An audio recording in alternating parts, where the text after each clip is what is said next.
बहुत गरीब घर से आता हूँ। यार मैं तो दिमाग से बहुत कमज़ोर हूँ। मेरे घर में सुविधाएँ बहुत कम हैं। मैं जीवन में कुछ बड़ा कर पाऊँगा कि नहीं? मैं कमाने खाने लायक बन पाऊँगा कि नहीं? मेरा कुछ हो पाएगा कि नहीं? एक बार ज़रा ध्यान से सुनना कि अपने सपने हमेशा अपनी औकात से ऊपर देखो। एक दिन देखना तुम्हारी औकात तुम्हारे सपनों से बड़ी बन जाएगी। एक समय ऐसा आएगा।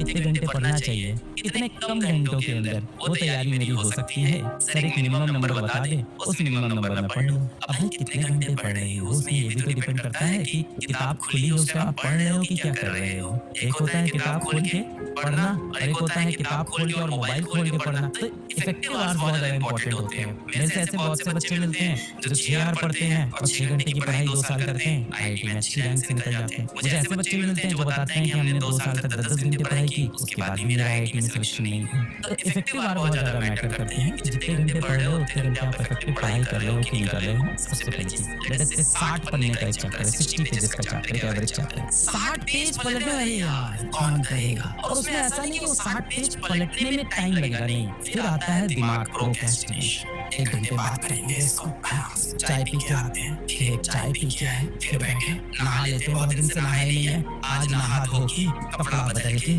पूजा पाठ करके अच्छे से शुरू करेंगे एकदम। फिर चले गए नहाने धोने, नहा धो के आए शाम के 6 बजे। आज नहीं हो पाएगा ये और आज शुरू नहीं करते हैं। वैसे भी शनिवार है, Monday is the best time.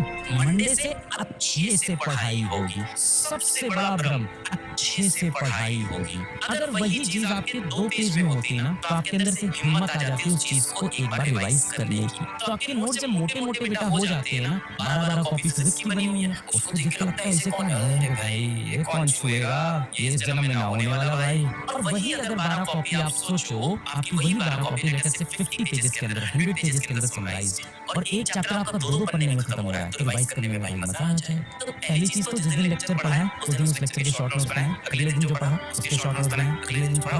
ये जो पहला शॉर्ट नोट्स बनेगा, ये आप अगर मान लो 60 पेज का चैप्टर है तो ये आपका लगभग 10 पेज का शॉर्ट नोट्स बन जाएगा। ठीक है, पहला वाला। जब चैप्टर खत्म हुआ, अब इस 10 पेज को अपने को 2 पेज में समराइज करना है, पर इस बार 10 पेज को एक साथ पूरा पढ़ना है और उसके बाद समराइज करना है कि कितने पॉइंट्स मेरे यहाँ पे आ रहे हैं। फिर नहीं आए, फिर पढ़ा, फिर लिखा। अब अगर आपकी 2 पेज की फॉर्मूला शीट तैयार हो गई है या 2 पेज की आपकी समरी शीट तैयार हो गई है, अब आपको एक काम करना है, एक पेज लेना है और उस पेज को आधा काट लो, हाफ पेज लेना है। अब दिमाग में मान लो आपने 2 पेज की अपनी समरी शीट बनाई है, लेकर से 2 पेज में आपके 36 पॉइंट्स आ सकते हैं, 35-36 पॉइंट्स ज्यादा नहीं आ पाएंगे 2 पेज पे। अब आपको इस आधे पेज में इन सारे पॉइंट्स को लिखना है तेजी से। सीक्वेंस में जरूरी नहीं है, बस लिखना है। कंडीशन ये पेन नहीं उठना चाहिए, पेन चलता है और लिखते रहो, एक के ऊपर एक लिख जाए कोई दिक्कत नहीं है, इसको बोलते हैं कागज गंदा करना। और फिर आपको देखना है आप कितने पॉइंट्स लिख पा रहे हो। आप हमेशा ये पाओगे जब भी आप ये करोगे कि शुरुआत के 6-7 पॉइंट आपको कुछ होंगे जो पक्का याद होंगे और कुछ पॉइंट्स होंगे जो बार-बार याद नहीं आ रहे होंगे। अब इस एक्सरसाइज से आपको एग्जैक्टली पता चल जाएगा वो कौन से पॉइंट्स हैं जो मुझे याद नहीं रहते। फिर आपने वो फॉर्मूला शीट देखी, फिर उसके बाद अगले दिन बैठे और उसको लेके लिखे। This is the way to revise. आप लोग क्या करते हो, पूरी किताब और कॉपी लेके बैठ जाते हो रिवाइज करने। कई लोग तो पूरा कार्यक्रम लेके बैठते हैं, क्लास नोट्स,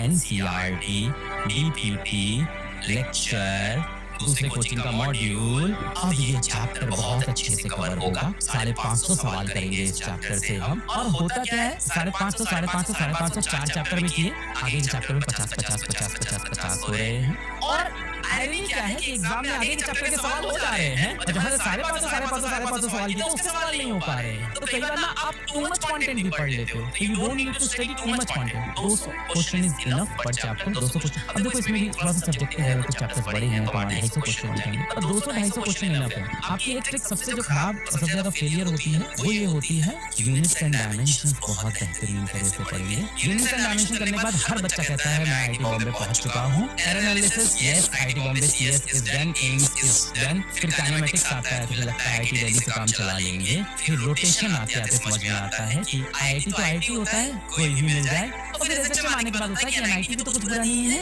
एनआईटी भी उतना ही प्रेस्टीजियस है। सो दिक्कत क्या होती है, आप शुरुआत के चैप्टर बहुत डिटेल में पढ़ते हो बिना प्लानिंग के। अच्छा, इसीलिए कोचिंग्स होती हैं जो प्लान बना के देती है, जिससे आप स्टिक करो। जिससे आप स्टिक नहीं करते हो, जिसकी वजह से आपका बैकलॉग होना शुरू हो जाता है। आपके जीवन का सपना अगर आईआईटी नहीं है ना, बहुत छोटा सपना है, बहुत छोटा सपना है। आपको लग रहा है ना कि आईआईटी में बहुत अच्छी रैंक ले आएंगे, आईआईटी दिल्ली चले जाएंगे, आईआईटी बॉम्बे चले जाएंगे, उसके बाद लाइफ सेट हो जाएगी, ऐसा आपके मन में अगर चल रहा है तो बहुत छोटा सपना है। करेगा। और आपके मन में बहुत सेल्फ डाउट रहता है, मेरा हो पाएगा कि नहीं, मैं कुछ बड़ा कर पाऊंगा कि नहीं, मुझसे कुछ बड़ा होगा कि नहीं। मैं हमेशा बच्चों से बोलता हूँ कि अपने सपने हमेशा अपनी औकात से ऊपर देखो, एक दिन देखना तुम्हारी औकात तुम्हारे सपने से बड़ी बन जाएगी। एक समय ऐसा आएगा जब आपको सेल्फ डाउट हो, यार मैं तो बहुत गरीब घर से आता हूँ, यार मैं तो दिमाग से बहुत कमजोर हूँ, मेरे घर में सुविधाएं बहुत कम हैं, मैं जीवन में कुछ बड़ा कर पाऊंगा कि नहीं, मैं कमाने खाने लायक बन पाऊंगा कि नहीं, मेरा कुछ हो पाएगा कि नहीं। एक बार जरा ध्यान से सुनो, एक मछुआरे का बेटा सुबह 4 बजे अखबार बेच के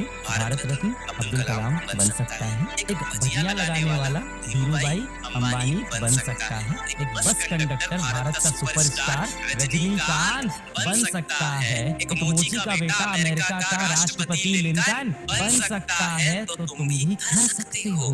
यू आर नो डिफरेंट। अब जरूरी नहीं कि तुम इनमें से ही कुछ करो, बहुत सी जॉब रोल्स हैं, बहुत सी अपॉर्चुनिटी है, बट द पॉइंट मैं यहाँ पे आपको जो बताना चाह रहा हूँ कि आप आज किस हालत में हो, किस कंडीशन में हो, इससे मत जज करो कि जीवन आगे क्या होने वाला है। ड्रीम बिग, बहुत बड़े सपने देखो। ये सब छोटे छोटे सवाल छोड़ दो कि मैं कितने घंटे पढ़ूंगा तो आईआईटी निकल जाएगा, आईआईटी निकलेगा तो नहीं क्या होगा, नीट नहीं निकलेगा तो मेरा जीवन में क्या होगा। अपने गोल बहुत बड़े रखो, और हाँ, उसके लिए मेहनत करनी पड़ेगी, वरना वो राजा वाली कहानी हो जाएगी। थोड़ी देर बैठ लेता हूँ, हो जाएगा। अरे बहुत पसीना आ रहा है, कितनी मेहनत मैं करूंगा। बेटा आपको पसीना है, आपका बदन दर्द करे, आपको बुखार हो जाए, आपको जीवन में कुछ समझ में ना आए, आप बहुत दुखी हो, आपके हो सकता हो सबसे क्लोजेस्ट लोग आपको सपोर्ट ना करे, काम करते रहो, कर्म अपना करते रहो। कोई आपको सपोर्ट ना करे, अपना कर्म करते रहो। इसी से आपका टाइम बदलेगा, इसी से एक दिन वक्त बदलेगा। ऐसे सवाल का कोई वैल्यू नहीं है कि मैं कितने घंटे पढ़ूं, कैसे पढ़ूं।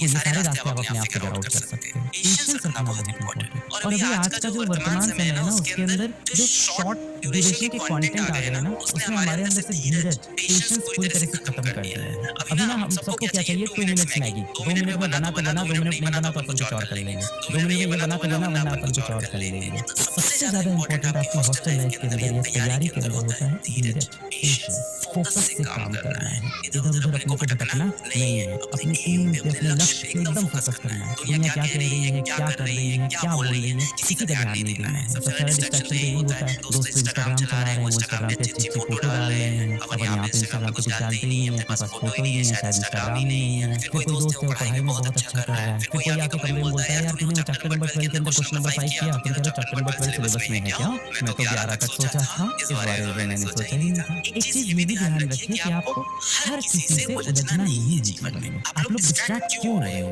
आप सोचो ना, आप डिस्ट्रैक्ट क्यों हो रहे हो? क्योंकि आपके जीवन में अभी भी जगह है डिस्ट्रैक्ट होने की, आपके पास अभी भी मेंटल स्पेस है डिस्ट्रैक्ट होने का। लोग बोलते हैं कि हमारे ब्रेन की कैपेसिटी इनफाइनाइट होती है, पर एक एवरेज ह्यूमन बीइंग ने वो इनफाइनाइट कैपेसिटी एक्सप्लोर नहीं की है। हमारे ब्रेन की कैपेसिटी लिमिटेड ही है, और आप सोचते हो कि इस ब्रेन के अंदर हम सब कुछ कर लेंगे, ये भी कर लेंगे, ऐसा भी कर लेंगे, खेल भी लेंगे, अच्छे कपड़े भी पहनेंगे, सुंदर भी दिखेंगे, इन्फ्लुएंसर भी बन जाएंगे, पढ़ाई में भी अच्छे रहेंगे, दोस्तों के साथ पार्टी करने भी जाएंगे, सब हम कर लेंगे, सारे हर तरह के सुपरस्टार बन जाएंगे। और अगल बगल जो चल रहा है हर चीज पे हमें ध्यान देना। ये चीज आपको ना दिल से चाहिए होती है, जिस चीज की आपको आग होती है, जिस चीज की आपको होता है कि मुझे ये पाना है, उसके लिए आप कभी सवाल नहीं करते हो कि इसके लिए कितनी मेहनत करनी है, इसके लिए आप मेहनत करते चले जाते हो।